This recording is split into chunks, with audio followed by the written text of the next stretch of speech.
on their best behavior, because we're constantly recording, watching and recording everything that's going on. Citizens will be on their best behavior because we're constantly recording and reporting everything that's going on. $35 million. That's how much one man spent, not on a political party, not on an ideology, but on a single senator who was polling at 1% in the Republican primary. Why would the founder of one of the world's most powerful technology companies burn $35 million on a candidate who was going nowhere?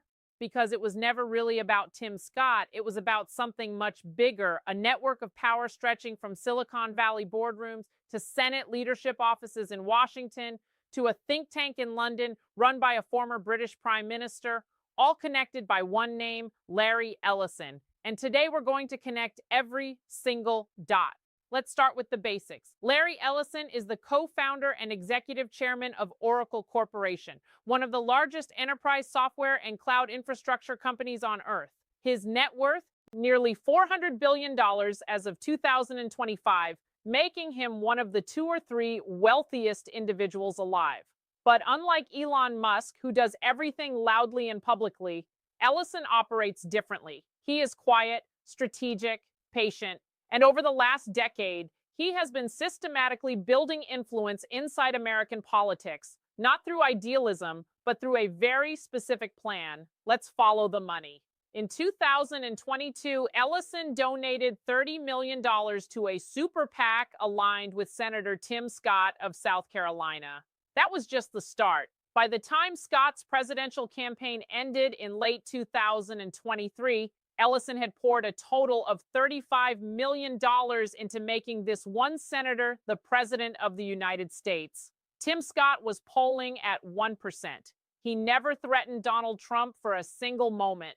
So why did Ellison spend that kind of money? Because this wasn't about winning the White House in 2024. It was about positioning. Tim Scott is now the chairman of the National Republican Senatorial Committee, the NRSC, which is the Senate's campaign machinery. It decides who gets backing, who gets resources, who gets protected. And the man who funded Tim Scott's entire political existence now has enormous leverage over who sits in the United States Senate. Let's talk about what the NRSC actually does.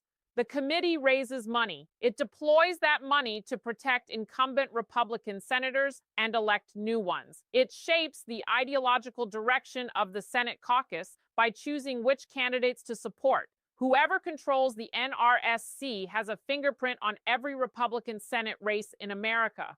Oracle, as a corporation, gave $15,000 directly to the NRSC. Ellison personally added $50,000 more. And those numbers don't include the massive indirect influence through super PACs and the Tim Scott operation. Then there's Lindsey Graham. $1 million from Ellison to Graham alone in a single recent period. Graham chairs the Senate Budget Committee and sits on Appropriations and Judiciary. He is also one of Washington's most aggressive proponents of military intervention in the Middle East. We'll come back to why that matters, because this is where it gets much bigger than Senate politics. Now let's talk about John Thune, the current Senate Majority Leader. Thune has been in the Senate since 2005. For 15 years, he climbed every single rung of Mitch McConnell's ladder: conference chair, majority whip, and now finally majority leader. He didn't get there by accident. He got there because McConnell's entire apparatus chose him as the successor. McConnell hated Donald Trump. That relationship collapsed permanently after January 2021. And McConnell's handpicked successor has reflected that complicated dynamic from day one. Thune refused to join efforts to challenge the 2020 election results. He has publicly disagreed with Trump on nationalizing elections. And critically, in 2024, he endorsed Tim Scott for president, Larry Ellison's candidate. Think about what that means. The man who funds Tim Scott funds Lindsey Graham, controls the NRSC machinery. His political ally is now sitting at the very top of the United States Senate. This isn't conspiracy. It's documented political infrastructure. To understand why any of this matters, you need to understand what connects these people ideologically. The senators most aligned with the McConnell-Thune wing of the party are deeply committed to what political analysts call the post-World War II globalist international order. The network of alliances, institutions, trade agreements, and military commitments that have structured Western foreign policy for 80 years. Donald Trump has been the most direct challenge to that order in modern American history. And when the British House of Lords sent delegations to Washington in 2018 and again in 2026, their reports came back with the same finding. Congress and the defense and intelligence communities remained committed to the globalist framework even when the president did not. That's the ideological fault line. Senate donors like Ellison aren't just buying political loyalty. They're buying resistance to a fundamental transformation of American foreign and economic policy. They gave billions to Ukraine. They push back on peace negotiations. They keep the war machine running because that machine serves their interests. Now we get to the figure who ties everything together internationally. Tony Blair, former British Prime Minister, George W. Bush's closest ally in the Iraq War, named Barack Obama's first friend in 2009. In 2016, Blair incorporated the Tony Blair Institute for Global Change. Its stated mission was to counter the rise of populism, Brexit in Britain, Trump in America. But who funded this institute? Larry Ellison. The Larry Ellison Foundation has donated or pledged at least £257 million, roughly $338 million, to the Tony Blair Institute since 2021 alone. This made it one of the most lavishly funded think tanks in the world, with over 900 staff operating in 45 countries. Let that sink in. A tech billionaire from California is the primary financial engine behind a think tank run by a British former prime minister. And together, they built something very specific: a 9-year, meticulously documented case for regime change in Iran. The Blair Institute's Iran work wasn't casual analysis. It was a legal and strategic framework, a complete policy architecture designed to justify and guide military intervention aimed at toppling the Iranian government. Their Iran policy lead built the case from the ground up. Blair personally launched the flagship Iran policy paper at the Council on Foreign Relations in February 2020. Then in September 2023, the full package was taken to United Against Nuclear Iran, an organization chaired since August 2024 by Jeb Bush and run by George W. Bush's former UN ambassador Mark Wallace. Jeb Bush, George W. Bush's Circle, McConnell's Network, Ellison's Money, Blair's think tank, and then in January 2025, as the Trump administration was being inaugurated, they delivered their 100-day plan for Iran directly to the incoming White House. It called for B-2 bombers, bunker buster bombs, and a democratization fund drawn from frozen Iranian assets. In other words, full regime change, a new Iraq war, this time in Iran. But here's what happened next. And this is the part the establishment didn't plan for. Donald Trump has said one thing consistently since 1984. Nuclear weapons must never reach the hands of those who would use them.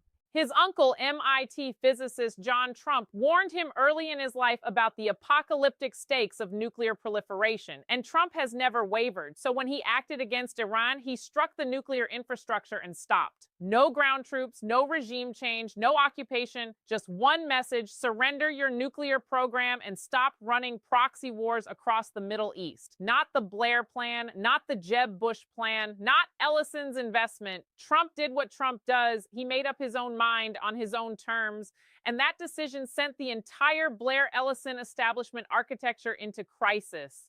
Because here's the part that never made the mainstream news. Iran's Revolutionary Guard had moved significant funds through financial networks in the city of London, Blair's power base. When regional instability erupted, those Gulf state partners, the petrodollar lifeline of London's financial world, fled toward Donald Trump, not toward their traditional British protectors. The Blair-Ellison-Iran gambit didn't just fail. It backfired catastrophically for the very power structures it was designed to serve. And so now Tony Blair is doing something remarkable. He's reinventing himself. Last week, Blair published a 5,700-word manifesto. longer than most policy papers, attacking his own proteges, including UK Prime Minister Keir Starmer and Canadian leader Mark Carney, along with most of his own previous positions, net zero targets, open borders, the whole previous agenda. In its place, he's calling for what he terms the radical center, a movement of problem solvers focused on reindustrialization, full-scale energy production, and winning the artificial intelligence race. And he explicitly says that Trump's greatest political asset is his reputation for getting things done. Read that again. Tony Blair, the man who spent a decade funding opposition to Donald Trump, is now borrowing Trump's brand because his previous strategy collapsed and he needs a new lane. This is what political survival looks like at the highest levels. But there's a third track in the Ellison-Blair agenda that goes beyond elections and wars. It's a surveillance infrastructure. At Oracle's financial analyst meeting in September 2024, Ellison laid out his vision with disturbing clarity. His exact words, "Citizens will be on their best behavior because we are constantly recording and reporting everything that's going on." He described a system where every police body camera, every car camera, every drone feed streams continuously to Oracle data centers where artificial intelligence monitors everything in real time. This is not science fiction. Oracle already holds contracts with every major federal cabinet agency. It has top secret cloud environments for the Department of Defense and the intelligence community, a $9 billion military cloud contract, a $222 million U.S. Army deal in 2025, an $88 million Air Force contract for classified workloads in 2026. The infrastructure is already being built. And in Britain, where the Blair network has been testing these models for years, the results are already visible. In 2023, British police made 12,183 arrests under communication laws alone, more than 30 people per day, a 58% increase since 2019. Digital ID was quietly installed through Blair's political allies in the British Labour government. The enforcement layer is already running. This is what J.D. Vance called out at the Munich Security Conference in February 2025, and he was right. So what does all of this mean for ordinary Americans? Let's look at what's already happened on the ground. In Texas, Ken Paxton just defeated $90 million of Senate establishment money, the Tim Scott NRSC machine, by sticking firmly with President Trump's agenda.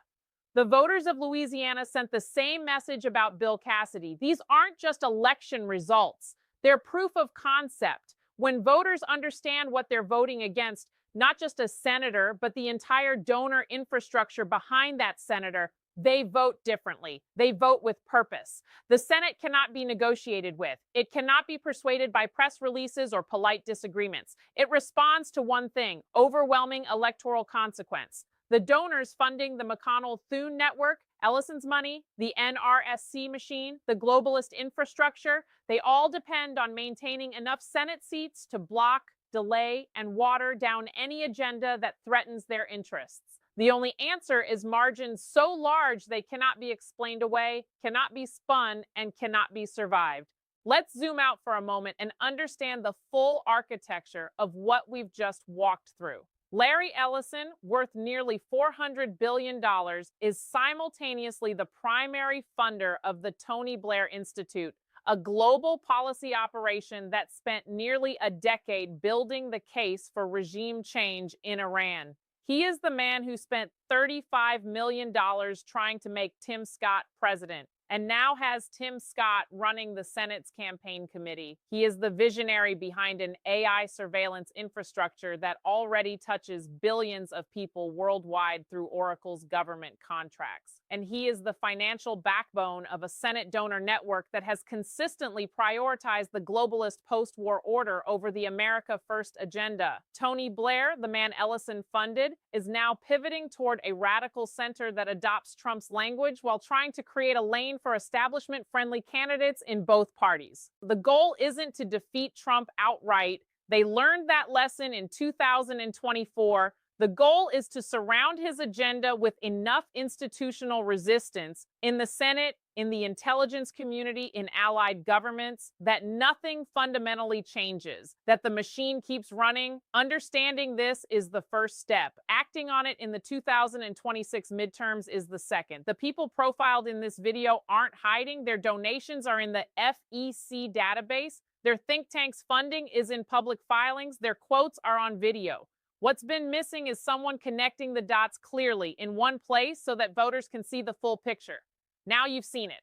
Share this video, not because we asked you to, but because someone you know is going to vote in 2026 without this information. And that information gap is exactly what these networks depend on. If this kind of analysis matters to you, subscribe. We do this every week. The Senate can be shocked into change or voted out with margins it can't survive. That choice belongs to the American people, and no amount of donor money changes that.